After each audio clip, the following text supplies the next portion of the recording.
Imagine a world without ice cream. No cones on a hot summer day. No tubs in the freezer calling your name.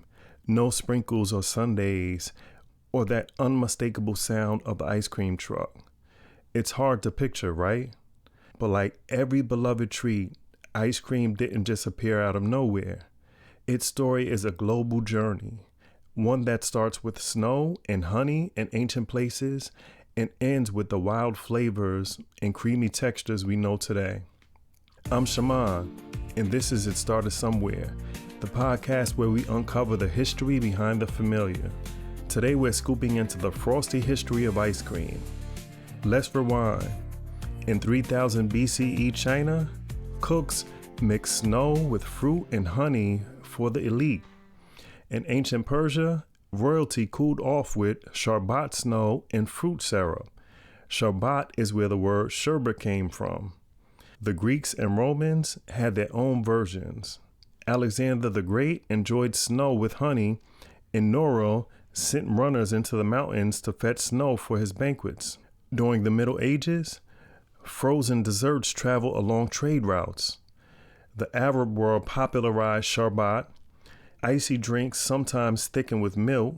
Marco Polo is often credited with bringing these ideas back to Italy, where by the 16th century, cooks were making sorbet and eventually ice cream. When Catherine de Medici married into the French royal family, she brought her chefs and their recipes, helping frozen desserts spread across Europe. By the 17th century, English and French chefs were adding milk and cream, creating cream ice. King Charles I of England supposedly paid to keep the recipe secret. But by the late 1600s, ice cream was served in Parisian cafes.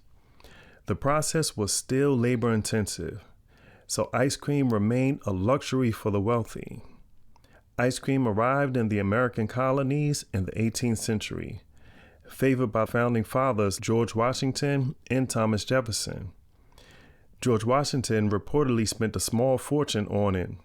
The real breakthrough came in 1843 when Nancy Johnson patented the hand-cranked ice cream freezer, making it possible for anyone to churn out ice cream at home. In 1851, Jacob Fussell opened the first large-scale ice cream factory in the U.S., making ice cream affordable and available to the masses. Refrigeration in the 1870s made large-scale production possible. By the 20th century, ice cream parlors and soda fountains were everywhere. The ice cream cone, popularized at the 1904 St. Louis World's Fair, made ice cream portable, and the ice cream truck brought it to neighborhoods in the 1920s. Modern refrigeration meant ice cream could be enjoyed year-round. Chains like Baskin-Robbins and Dairy Queen offered endless flavors and styles, from hard-packed to soft-serve. The premium ice cream boom of the 1980s brought richer, chunkier varieties. Around the world, cultures put their own spin on frozen desserts. Italian gelato, Turkish dondurma, Japanese matcha ice cream, and Indian kulfi. Why has ice cream endured? Maybe it's nostalgia, the endless variety, or just the magic of a treat that brings people together. The next time you grab a spoonful, remember, you're part of a tradition that spans continents and centuries. Thanks for joining me on It Started Somewhere. I'm Shaman, and I hope you enjoyed this journey through the history of ice cream. I'll catch you on the next episode. I want to thank Nite DJ, that's Knytte DJ, for suggesting I make this episode. They left a comment on YouTube suggesting I make an episode about the history of ice cream, and I did. If you have a suggestion for an episode, leave me a comment on YouTube, Spotify, or Apple Podcasts, and I may make that episode next. Thanks for listening. If you enjoy the show, subscribe and rate the podcast.